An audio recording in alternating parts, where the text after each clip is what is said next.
Okay, this is worksheet 16. We didn't quite get through it the other day. We did 7. I said we'd skip 9. 10 we did. 3 millihenry, 60 hertz was the inductive reactance at 60 hertz and then at 60 kHz, and you should see it goes up by a factor. I wanted to show you where in the book some of this is that's helpful, and this is in the reference section.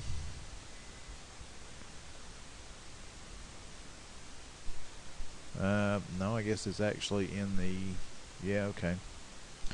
Useful equations and conversion factors. So go back to chapter 1 and AC circuit equations, and there is the first 2 equations I wrote on the board, and then we get down into impedance relationship. So if I have R and I have X sub L, the J is what he uses for the I operator, and then XC is showing you, again, it's J, so I can combine them. With that in mind, let me go back to this point. If I have an inductive reactance of 2 ohms in series with a resistor value of 10 ohms, what is the impedance? So the inductive reactive part is 2, so that would be the imaginary, so that's 2I. The resistance is 10, that would be the real part. So a pretty straightforward answer for this is 10 plus 2I ohms would be the impedance. I worked this one on the board where you've got the same 2 values, but now they're in parallel. And I meant to open Scilab. Let's see if I can get there.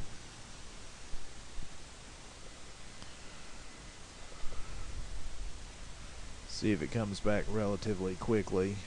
It may not. I worked it on the board. You can do it in Scilab, and I should have an example of that. Then I go back to the inductive reactance equation, the XL equals 2 pi FL, and say if I need an inductive reactance, oh, here we go. So what we know is we want to come up with the resistance, and we know that 1 over the parallel resistance is 1 divided by 10 plus 1 divided by. I'm gonna stop there a minute and go back and look at the problem, make sure I'm doing this the right way. Okay, yeah, my inductive reactance is parallel, and it's 2 ohms. Okay, so what I'm going to do is I'm going to wind up with a denominator that has more than one term. Always do a parentheses. So it's 2 times, and for Scilab it has a stored constant for I, or the imaginary operator, and it is percent I. So anytime you want to put an I in the equation in Scilab to recognize it, it's percent I. So 1 over. So 1 over 10 plus 1 over 2I, that's going to give me my reciprocal of my impedance. And then all I have to do is 1 divided by answer. So everything I did on the board, that's what you get. And I think we came out with almost 2I, and then it was like 1026 or something like that. That'd be about 0.3 or 0.4. So that would be the impedance. That would be the impedance of the parallel. Now this is what we call the rectangular form of impedance, and the rectangular form is a good way to start out, and then we'll actually use right triangles to convert it into the polar form, which is what that equation I wrote on the board that was the Pythagorean theorem. It gives you part of the polar form, and I'm trying to teach it to you more completely than what you normally see. I did go into 16 and I've pulled up some of my older YouTube videos for reference. So I've got a spreadsheet I hope to attach to the class. I've got a video about it. I've got filters, which is where we will ultimately go, and conversions of complex number types. This is actually part of the first spreadsheet, but this is more in depth on that section. So we're going to have a tool for doing all these conversions. You just got to learn to use the tool and hopefully have a little understanding about what's going on in the background is what we're looking for. 16. Okay. So I give you an inductive reactance and I'm looking for the L in this case. So you've got to take the equation I gave you. The XL is 2 pi FL, and then you've got to turn it into, you got to solve for L and then put in the values and find out what you need. I did write this one on the board. Inductors do what to changes in current. And then one thing we did not discuss was when reading an ohm meter, what does the meter show? So I can ohm a coil in a relay. I can ohm a motor coil. I can ohm any kind of inductor with an ohm meter, and I'm going to get a reading. The important thing to realize is that reading will not be the reactance. It is the resistance of the wire. All wire has some resistance, so when we take an ohm meter reading, we are seeing if there is continuity through it, if you will, and that it might work. But we do not, and you cannot, get the reactance value of that inductor with an ohm meter. So the meter only shows you the resistance of the coil of wire. So that's an important concept that a lot of, it's easy to miss, that people will go in there. Now, since I haven't gone very far into this, let's look at worksheet 17 and see what's there.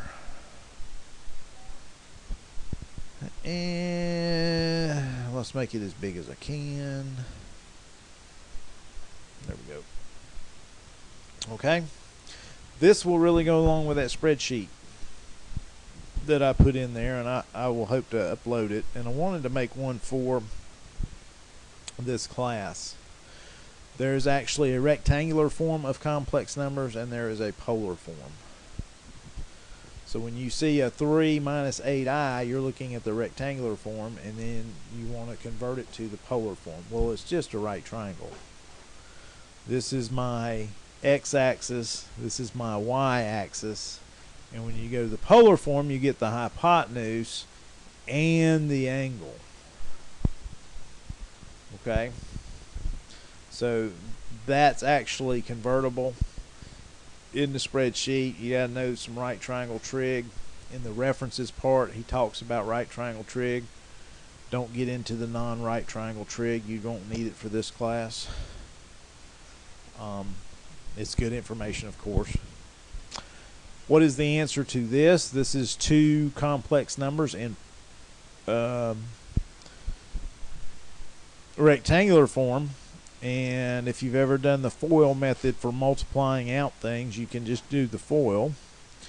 you'll get a rectangular form and then convert it to polar form, and that's covered in that video, and you can do it very easily on that spreadsheet. So you can go back and forth.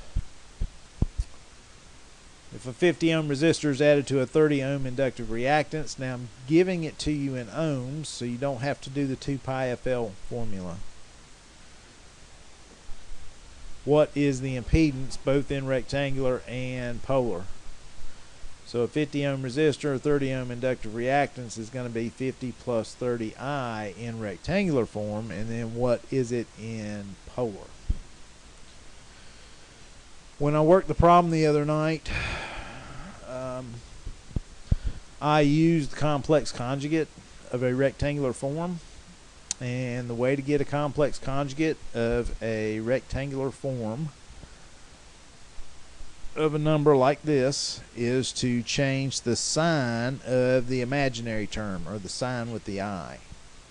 So it's that easy. My complex conjugate would be 2 plus 6I.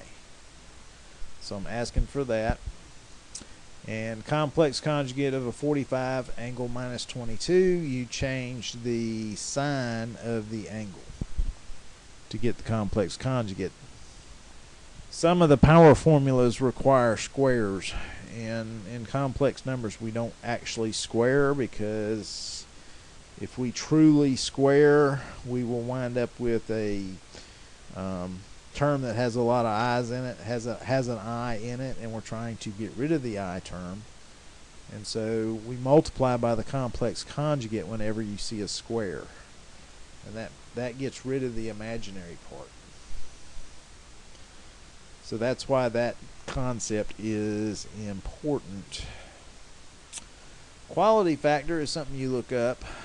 What you will find out is that how many ohms will an inductor of 2 Henry with 60 hertz with a 60 hertz quality factor of 95 read with an ohm meter at 60 hertz.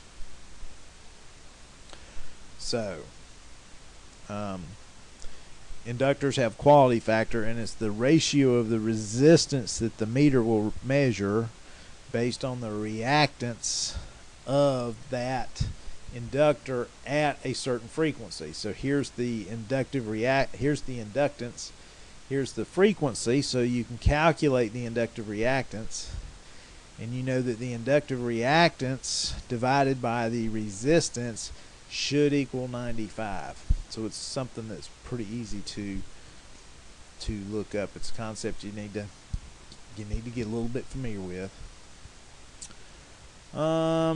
Now I've got an LT spice circuit, and you can add inductors. So here I've got my AC source, I've got my resistance of I got a resistor of 50 ohms, and I've got an inductance, so it's using an L instead of an R, and that is now an inductance. And you can actually, there's a symbol for it when you build it in Spice, LT Spice, and you have to put in the inductance in henries for a circuit. So what is the reactance of the circuit? So you'd have to use the 60 hertz, 0.6 henries, come up with the reactance of the circuit. What's the resistance of the circuit? I give it to you directly because it's the R term. And then what is the impedance of the circuit, which would be the resistance plus the reactance with an I on it. And so that's pretty good. If a 24 volt AC 60 hertz coil has a measured current of 10 milliamps, what is the inductance value? So we're taking that 2 pi FL formula, and we're working backwards to come up with what the L has to be. And then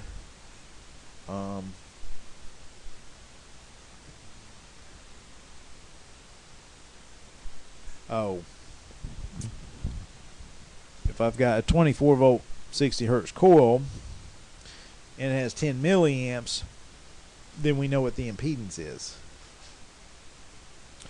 So if we take the impedance, or we take the voltage and we divide by the current, we get the impedance, which will be your hypotenuse, and then you can calculate the inductive reactance. What was the inductive valence? Yeah. So then the inductive, I'm assuming R is 0, so there is no resistance. So you will come up with the impedance, and then you will back calculate to see what the inductive reactance has to be.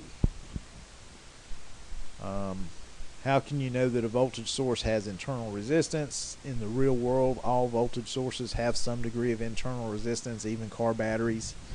It's very small. The easiest way to tell is that when you have no load on it or no current flowing out of it, you have a higher voltage between the terminals than you will if you do have current flowing out of it through some load, because the voltage that you're losing between a no load voltage reading and a loaded voltage reading is dropped internally to the voltage source across the resistor. So you can make a couple measurements, you can know what your internal resistance is, and then I give you an example problem. What's the internal resistance of a battery that under no load reads 12 and with a 2 amp load reads 11.9? So from 12 to 11.9, I've got a whole tenth of a volt when I've got 2 amps. I'm losing a tenth of a volt when I've got 2 amps going through it.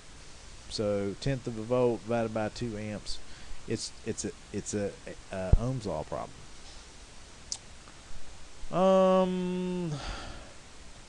Motor parts. What is the rotating part of a DC motor called? Now, you will hear people call it a rotor. That is not the best term. There are reasons why rotor is used for AC. Rotor is the more common term for the rotating part of an AC motor. And some people go ahead and say any rotating part of a motor is called the rotor. But in DC, the reason it works that way, the better term for the rotating part of a DC motor is the armature. And the stationary part of a DC motor, and again, a lot of people generically say the stationary part of a motor is the stator, and that's a good AC term, but for a DC motor, the stationary part is called the field. Okay. Time constants. So if I've got a 3000 microfarad capacitor and a 1K resistor, when I multiply farads times ohms, I come up with seconds. So the units just work out. So this has to be converted to farads. This has to be converted to ohms. You multiply them together, you will get seconds. And so that's a straightforward time constant. That's going to become important in terms of charging and discharging a capacitor. Capacitive reactance of a 470 capacitor, 60 hertz, 6000, and 6 megahertz. If I go back to that source, there's the capacitive reactance formula. It's 1 over. If you do this on a calculator or whatever, please put the denominator in parentheses. Your calculator is not smart enough to if you do 1 divided by 2 times pi times f times c, and the 2 times pi times f times c is not in parentheses, you will get the wrong answer. So anytime you have a lot of parts in the denominator, put it in parentheses. If you're putting it in a calculator, you have to do it in Spice. I mean, you have to do it in Scilab. You would have to do it in Excel. You would have to do it in Excel. Okay. Let's see. Well, that gets us through 17. And probably next week, I will go on to worksheet 18. And I thank you for watching. And I have got to find that spreadsheet and get that uploaded somewhere where y'all can get to it. I've got it. It's just a matter of remembering, making myself a note. Thanks for watching.